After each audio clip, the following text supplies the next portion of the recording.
Now, as far as the format for the actual forum, each candidate will begin by introducing themselves with with a short statement, with a minute and a half time limit. We'll begin with Larry Mack and then go on to Andrea Betker. All these rules have been provided to the candidates in advance, and I'm just going over them to make sure that everybody understands. Larry Mack will go first for introductions, and then Andrea Betker will go first for closing. And after the introductions, then each candidate will be given 2 minutes to respond to the questions, which I will read, and we'll alternate the order of responses so that each candidate has an opportunity to respond first on various questions. Now, we have a rebuttal arrangement where each candidate has been given 2 cards with an R on it. And if they choose, they can hold up that R and take advantage of the opportunity to speak again in rebuttal to that particular question. And then the closing statements will be 2 minutes. All right. And I think we're ready to begin. We're ready to begin with the opening statements for the 2 candidates for Ward 4 City Council. And having won the draw, Larry Mack will go first. I'd like to thank the League of Women Voters for the invitation to speak and answer questions regarding issues that impact the citizens of New Ulm. My name is Larry Mack. I've had the opportunity to work as a city councilman for the past 4 years representing Ward 4. I am the vice chair of the Renew Oversight Committee, as well as the vice chair of the Planning Commission. I'm currently seeking re-election for another 4 years. I am a 6th-generation New Ulm resident and have volunteered and served on several local non-profit board of directors, including Junior Pioneers of New Ulm and vicinity, the Lindhouse, Turner Hall. For the past 19 years, I've been employed at 3M as a tool and die maker here in New Ulm. I have owned and operated a flooring installation business and own rental properties in New Ulm. I am vested in New Ulm's success and progress. As a city councilman, I have been involved from the start with the Renew projects currently being developed and implemented in New Ulm. In 2016, voters in New Ulm were asked to extend the local sales tax to support investments in people, parks, and programs. It has been rewarding to work on behalf of the citizens of New Ulm and the desires of the community to seek improvements to our community. I am seeking re-election to see these projects completed, serve the needs of our residents while continuing to be a destination for tourists, visitors, and shoppers. I am experienced, practical, dedicated, responsible, and reliable. I will continue to give back to New Ulm, the town I grew up in, bring a fresh perspective, energy, and encourage progress while maintaining our history and charm. Thank you, Mr. Mack. Andrea Betker? Hi, I would also like to thank the League for inviting me to the debate tonight, and I'm happy to participate. My name is Andrea Betker, and I am running for City Council in the 4th Ward. The reason that I'm running is several reasons. One of the main reasons is I had reached out to a city official at one point in the last year or so to express my interest in wanting to help and do more with the community, and I wasn't responded to. And while it wasn't really a big issue, it did make me feel like I didn't have that voice and have that opportunity to offer something where I wanted to help. And so that's one of the reasons that I decided to run. As a counselor, I promised that I would listen and respond to people that come with questions and offer input. The other reason I'm running is because I've been very excited and just very rejuvenated with a lot of the things that I've been seeing happening in this community, and in particular downtown. So despite the closing of Herberger's and some of the other larger stores in town, we are starting to see younger, new entrepreneurs coming in with fresh ideas, filling some of these spaces. We have companies here that really want to expand. And so we have so many opportunities here that I feel that we can be working better towards. A little bit about me. I have been in the banking and finance industry and the hospitality industry for over 15 years. I've been a business, sorry. Thank you. Sorry. Thanks. Thank you, Yes. thank you, Andrew Becker. Now, these next two questions were provided to each of the candidates in advance. And so they will start with, these are the questions that were drafted by our league and provided to the candidates. And Andrea Betker will answer the first one first. And let me read it for you. How do you determine which issues before the city council require specific public input before the city council should finalize a decision relating to that issue? Thank you. It's always important to look at the cost and the scope of the project that comes up, whether it's been in the budget and the budget, expands for that item, and the impact to the community. So how many people are going to be personally affected, as well as the overall benefit to the community. And so if there's an issue that stirs or ignites the public, it's definitely an issue worth hearing their thoughts and concerns about. I've attended a lot of recent meetings where citizens have come to express their views and ideas, and that's important because it helps to ensure that that multiple solutions have been considered, and that the council does have the best information when making a vote on these issues. Good, thank you. Mr. Mack? Some of the issues that come before the council, like public development issues, are required to seek public input before a decision is made, like TIF, conditional use permits, street and roadway improvements, change of an ordinance, to name a few that require a public input. Okay, thank you. Thank you. Now, this second question was again prepared in advance and provided to the candidates in advance. And Mr. Mack will go first. As a city council member, how would you work with and utilize the views and recommendations of your city commissions? I feel that the commissioners do a lot of the homework and the research. They act as support and are tools for the council. I also do as much research as I can on the project or the topic. When we work and listen to the commissioners and their recommendations, council members are also members of various commissions and bring that feedback to the council meetings to present to the council and to inform the council on different matters. We are not all experts on every issue, so we seek the recommendation of the commissions. Okay, thank you. Ms. Bedker? Hi. In order to best work with the advisory boards and commissions, it's important to know who's a part of each committee and getting to know more of these individuals, and that would be a great start. The purpose of the commissions and the advisory boards is to explore and research the issues that are relevant to the community. So their knowledge in each of their particular areas should be heavily considered when it comes to any kind of council decisions. Our role is to weigh the solutions with the cost, community impact, so how many people will this decision affect, and weigh this with the community input, available funds, and time and benefit to the city. I would take their recommendations seriously and ensure alternative solutions have also been explored.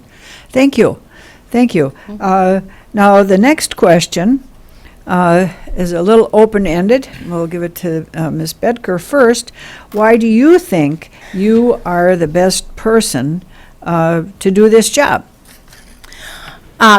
Okay, so I have 15 years experience in the business and finance sector. So I was actually a business credit specialist for Dun & Bradstreet for 5 years. I've handled and managed the finances for multi-million-dollar companies here in town. And I currently lead an organization that has over 50 employees and is in the for-profit and nonprofit sector. I also do have some real estate loan processing experience, which helps when it comes to those parcel ID numbers and some of those more specific things. I've spent a lot of time volunteering and really getting into the community. So I'm currently on the Heart of New Ulm Food Environment Action Team. I was previously the board chair for the Grand Center for Arts and Culture. I'm the vice chair for the Welcome In Committee, so I get around to a lot of other businesses in town, new management, renovations, new businesses, so really seeing everything that's going on around the community. And I volunteered at Oktoberfest, Bavarian Blast, Bachfest, so really getting into some of the stuff that makes New Ulm, some of those festivals that make New Ulm special. Good, thank you. Mr. Mack? I guess I feel I'm qualified for this position after having 4 years of experience currently. And I've learned a lot in those last 4 years. I've prior on HPC Commission, I've served on the Planning and Zoning Commission. I've also helped see some housing developments be implemented within our community and help our move forward with a little change, bringing some R1, R2, R3 multifamily homes within our community. I feel we've worked very hard with that. I feel we've also reached out as an individual to help businesses expand and look for opportunities for new businesses to come to New Ulm. I feel I'm dedicated, outgoing, community volunteer, and always a big advocate for New Ulm. Okay, good, thank you. Now, the next question, and Mr. Mack will take this one first. What, if any, efforts should be in place for succession planning to address future retirement of key city employees? I feel succession planning is a very valuable process that we need to look at with our city staff. And we did bring that forward by bringing an assistant city manager in place for our current city manager for retiring. That was one step. I think that we need to do some more job shadowing, or if we do have somebody that wants to retire, bring that person or retain that individual for some knowledge to keep the succession planning in place. Okay, thank you. Ms. Bedker? I would want to take a look at some of the certain positions. So I know we recently brought in a new public utility manager, and that was a role that required an extremely specific skill set, and that's why it was a little bit more difficult to fill that position. Just making sure that we're not caught by surprise on some things. You can't always prepare for everything, but doing some of that cross-training and just making sure that you're not left in a bind if somebody decides to leave or something else happens. So just taking a look at some of the major roles and making sure there's a succession plan in place if there's not already. Good, thank you, thank you. Now I want to ask our audience to please submit your questions to the ushers. This is our opportunity to interview these clients for a very specific job, so we need your questions. But I have another one here, and Ms. Bedker, you'll be addressing this one first. Okay. What items would you identify as appropriate uses of EDA funds, Economic Development Authority funds?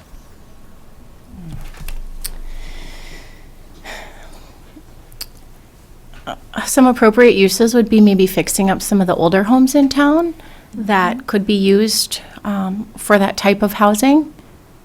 Looking at the right places and areas to expand that would be cost effective. Considering some multi-family housing as well.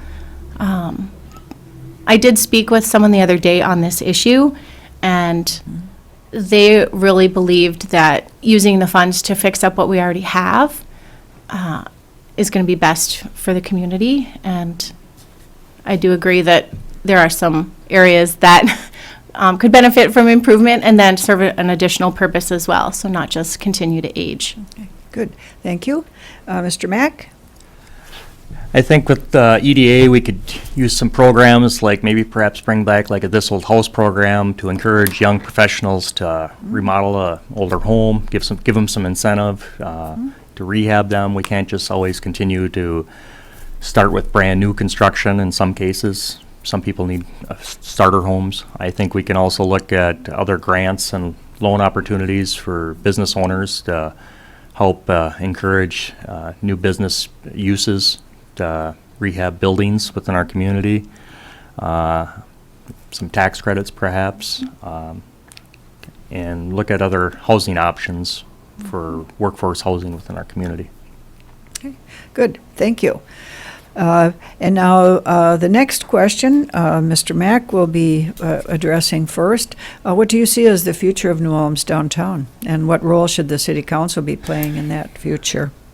I think the future of downtown is forever changing, and if we're not changing with it, we're not moving forward. So I think we're going to have to look at other avenues with the whole retail spectrum. And with that being said, we have to find other avenues to repurpose the buildings, to fill them up. I'm not opposed to, say, pop-up stores or seasonal stores.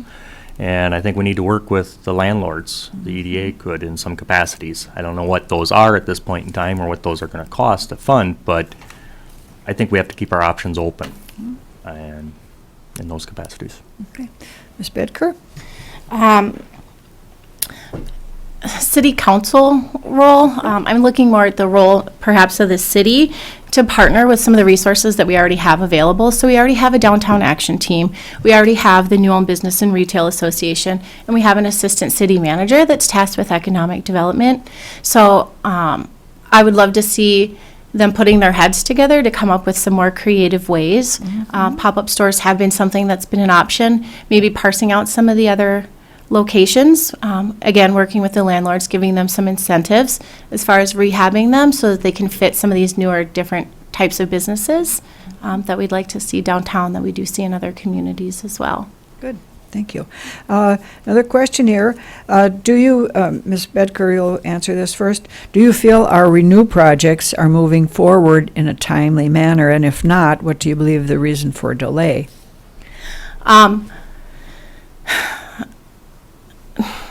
I feel it can always do a better job getting things going. I know that there's a number of projects that have not been started, but there are communications.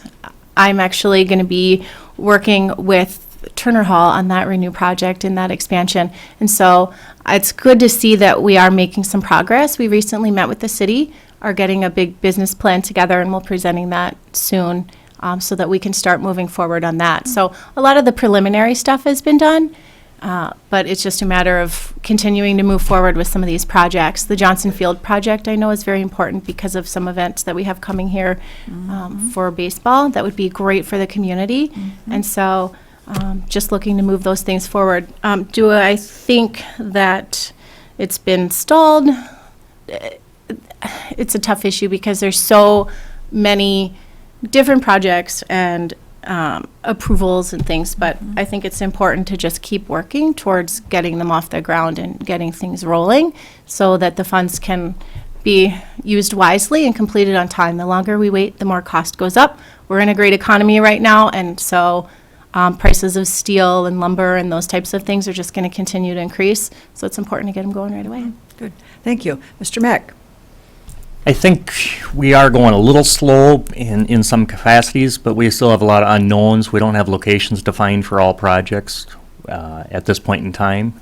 We do have a priority, and we knew baseball was going to be our emphasis, and we're moving forward with that one. But there's a lot of pieces to the pie, and when you're going to take an old building and renovate it and add 1 or 2 or 3 additions to it, it gets complex. So I think we've been pretty conservative trying to do our homework as a city.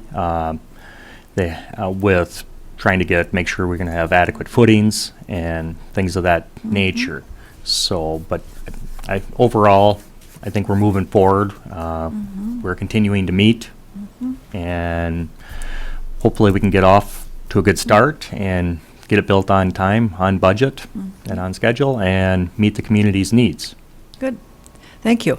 Again, any questions from the audience should be given to the ushers, and I'll be asking them. Now, this is a question that Mr. Mack will be answering first. What actions do you think the City Council should take to protect drinking water in our community? And would you support participation in the voluntary well testing program?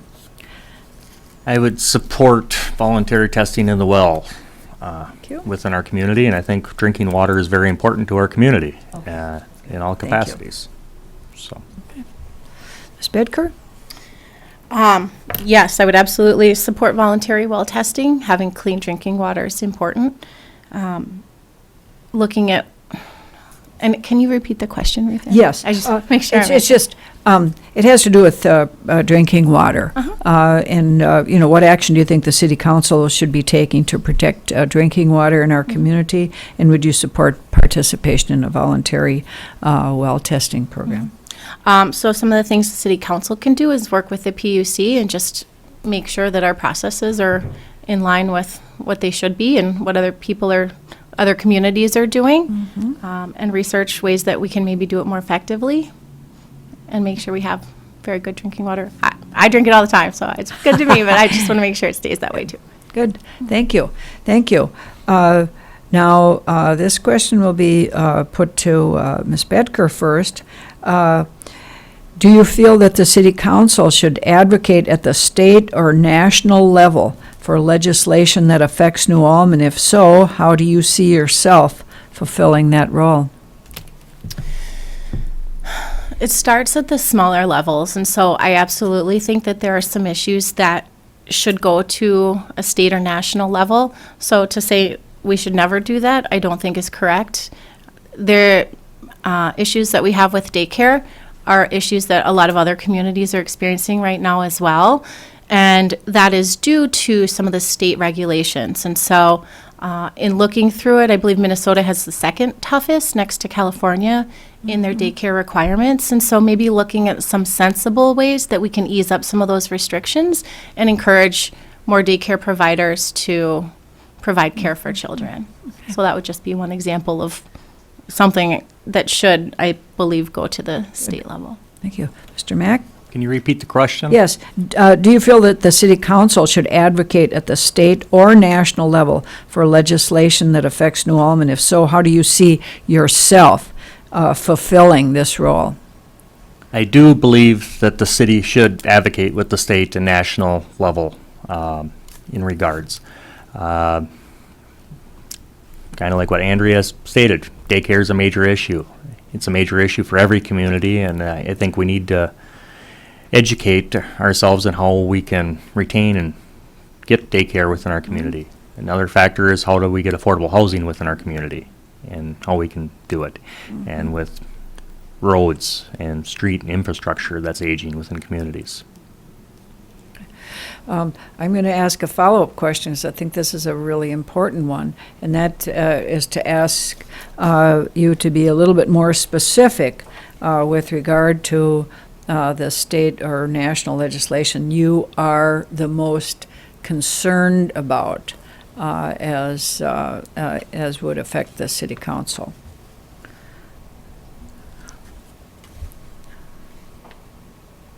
Can you repeat that one more? Sure. What you're getting at? This is really kind of a follow-up. Okay.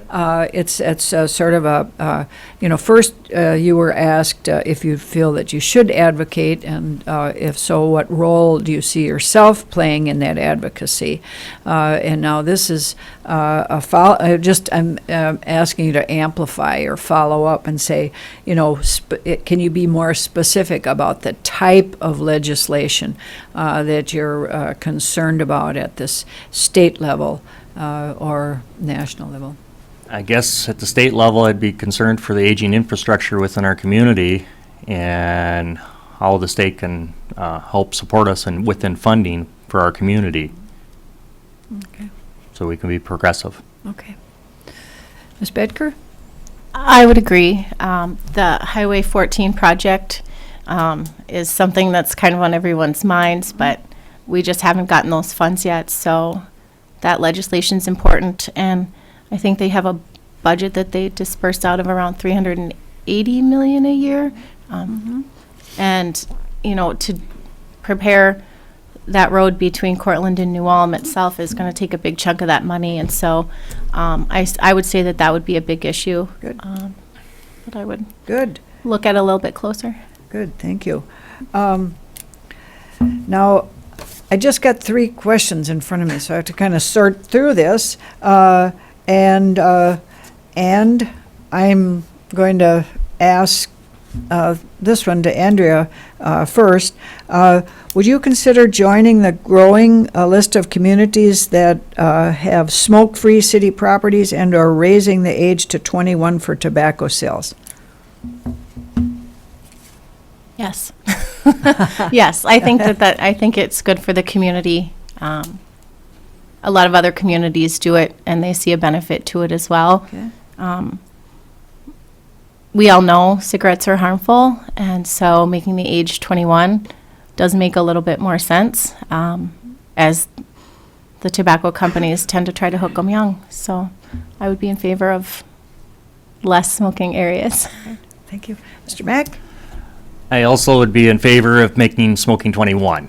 Okay. I know it's a big decision out there to impact a lot of people, but I don't want to. I'd like to see it away from the kids, and whatever we can do so kids don't have the opportunities to purchase them. And if we put the age out there a little bit longer, I think we need to do something also with advertisement and signage of tobacco also to help our community. All right. Now, this might be considered a follow-up to an early question, and that is, what specific ideas do you have for improving New Ulm's downtown? I'll put that first to Mr. Mack. Oh, ideas for downtown. I'm open. I'm going to take the community's input and we're going to run with it. And I guess we have to have the ability to try change. Mm-hmm. And whether it's a temporary seasonal shop to a pop-up shop, in those capacities. I also think we have to maintain our heritage and our charm within our downtown community. Mm-hmm. And I think as a city council, we've been more than adaptive to work with individuals. Mm-hmm. I think we also need to educate them that we have loans and education and opportunities available to business people that want to come to our community. Ms. Bedker? Specifically, I would like to see certain types of businesses. I know that it's not completely up to me, but I would try to source out certain types of businesses that would round out our downtown. So some ideas that come to mind would be a men's clothing store, a shoe store, an ice cream shop, a restaurant, a food store, somewhere where you can get milk. I mean, if you are, if you lack transportation, it's difficult to come out somewhere. And so having a store or something like that downtown where people could walk to get milk, to get bread, to get eggs, I think would serve the community very well. So those are the types of businesses I'd like to see. As far as what I would specifically do, perhaps working with, a tax increment financing incentive or something to incentivize some of these young entrepreneurs that maybe want to take the next step but are just a little nervous about doing that. Some low-interest loans would be another one. There's a business downtown, a gaming store, that took advantage of that opportunity as well, and they seem to be doing very well. So trying to be more proactive to see what we can seek out to round out the downtown, and then reactive to help out the people that are interested in. Good. Now, this might be considered a follow-up question to that. And how do you believe the City Council could support small and family-owned businesses in New Ulm?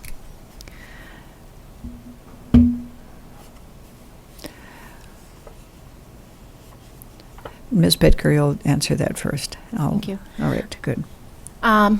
Continuing to work with those incentive programs, giving available information on how they can promote the business, working with the chamber to promote their business. I don't know that the city council advertises per se, but taking steps to fill the downtown so that there's people there to utilize their services. Okay, good. Mr. Mack? I think the city council can help them by educating them that we have opportunities of loan programs, grants, opportunities for existing businesses to expand.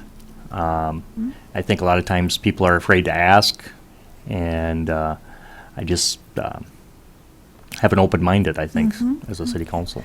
Good, good. Thank you. Now, this will go first to Mr. Mack, and it's a little bit of a follow-up. And we know that both Minnesota and the city of New Ulm currently have a shortage of childcare. What role do you believe the city council can play in solving this problem? And what efforts do you intend to advance as a city councilor to solve this problem? I believe currently the city council, we've teamed up with Sleepy Eye and we hired someone to help with our daycare and bring the issues back to our community and let us know what we need. And also by educating the community and trying to recruit other businesses and organizations to look at bringing daycare opportunities to our community. And we have worked with them as a council. Ms. Bedker? It's been a problem for some time, so I'd want to look at some other communities that maybe don't have the daycare shortage that we have, talking with businesses to see, if it's a major problem for them, would they be able to host a daycare on site to help their employees, just to ease some of the burden.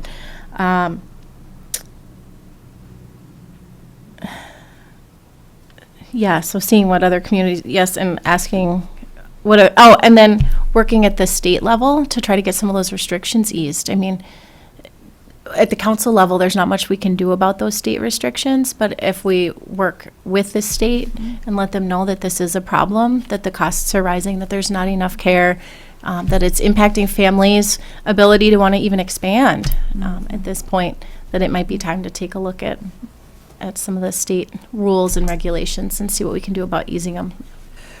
All right, well, I believe this is going to be the last. No, it isn't. All right, here we go. All right. These can be the last. Okay, we're getting close here. And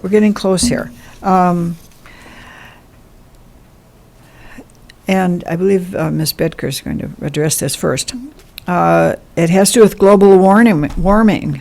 Have you identified steps that the city council can take to reduce the carbon footprint of city operations, as well as to encourage citizens and businesses in the city to reduce their carbon footprint? And the question says, as an example, are there ordinances which stand in the way of citizens and businesses to achieve environmental goals? Are there city operations that could be greener? That's the focus of the question.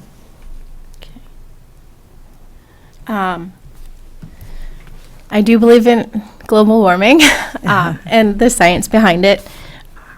I can't speak to some of the ordinances that maybe stand in the way, but what I can say is I'd be willing to work with public utilities commissions and some of the companies, and I'd like to learn more about what they are doing as far as different recycling programs, repurposing items, so kind of doing their part to help with this issue. Thank you. Mr. Mack? Can you repeat that again? Yes. Have you identified steps that the city council could take in order to reduce the carbon footprint of city operations, as well as to encourage citizens and businesses in the city to reduce their carbon footprint? Example, are there ordinances which stand in the way of citizens or businesses to achieve environmental goals? For example, are there city operations that could be made greener? I guess I'd have to reach out to the PUC, and I'm not aware of any ordinances in regards to it locally. I'd have to talk to the PUC director in more regards to the off-gassing. I think there's an opportunity for us to maybe look at for the future to go into a solar garden, perhaps. Okay. All right, thank you. Mr. Mack, what should the city council do to provide availability of adequate housing options in New Ulm? I think the city of New Ulm and the city council have been very receptive in looking at other avenues for housing within our community. We've adapted to more R2 and R3 housing. We've also done for 55 and older housing, and we've done for low-income housing or income-restricted type housing. I think one thing that we could do better with would be more workforce housing that's not restricted by income or by age. within our community to attract young professionals to live within our community. Okay, thank you. Ms. Bedker? So the city council can work with the city in regards to some rehab programs, like we had brought up earlier, multifamily housing, offering more low-income housing, finding out what kind of other grants are available, talking to maybe some developers that would be interested and getting their feedback on what may or may be getting in their way. Okay, thank Yeah. you. Now, I believe that this is going to be the last question. This has to do with staffing stability. The recent resignation of our city manager seemed to have occurred unexpectedly. Do you have concerns about how to maintain stability of our City of New Ulm employees? And if so, what do you believe the City Council should be doing to address those concerns?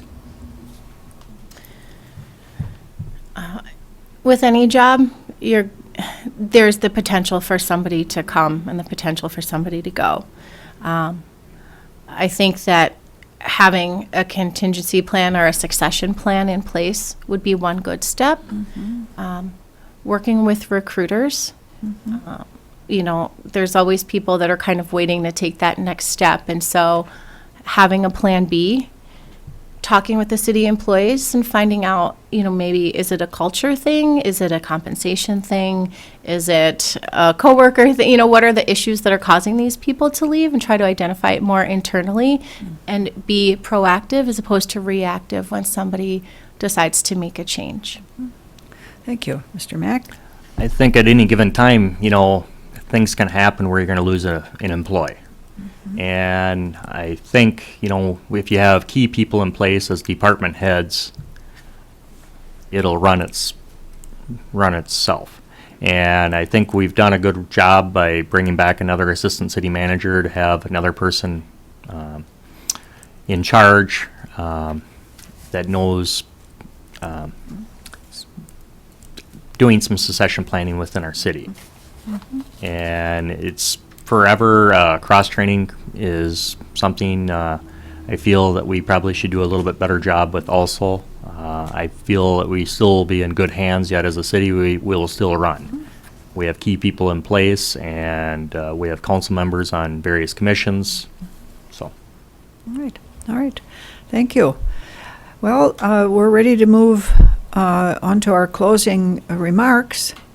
I'll thank you again, but I'll thank you now, too. Thank you for the thought and effort that you've put into answering all these questions. Thank you to everyone in the audience for the thought and effort they've put in putting these questions together and for being here and listening. So, Ms. Bedker, we have a 2-minute time frame for you to make your closing statements. Thank you. I just want to thank the League of Women Voters again for putting this on, letting me come out and talk about the issues. What I'd like to say is that there's a lot of important issues that are going to be coming up in the next 4 years, and some of those are right around the corner. So the hiring of a new city manager, the Renew projects, Highway 14 expansion, housing solutions, daycare solutions, downtown issues, holiday garlands, the list goes on. I've been working hard, attending meetings, reading the minutes, talking with citizens, talking with past counselors, learning really about what their successes and challenges were on the council and how I can provide value to the community. I would be honored to be a counselor in the 4th Ward, and I thank you for your time. Thank you. Mr. Mack? I'd like to thank the League of Women Voters again for the invitation and the opportunity to be here with you today. As a council member, I find it rewarding to be the voice of the city and the ability to effect change. Some of the challenges as a council member are the ability to secure the funding for various projects and finding the balance between maintaining and progress.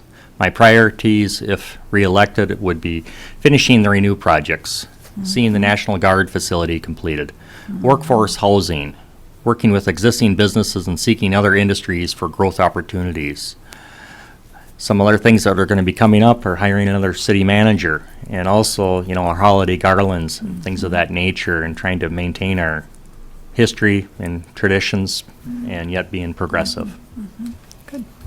Well, thank you. Thank you both for coming. Thank everyone in the audience. And right now, we're going to just take a short 5-10 minute break while we seat our candidates for the New Ulm mayor. Thank you.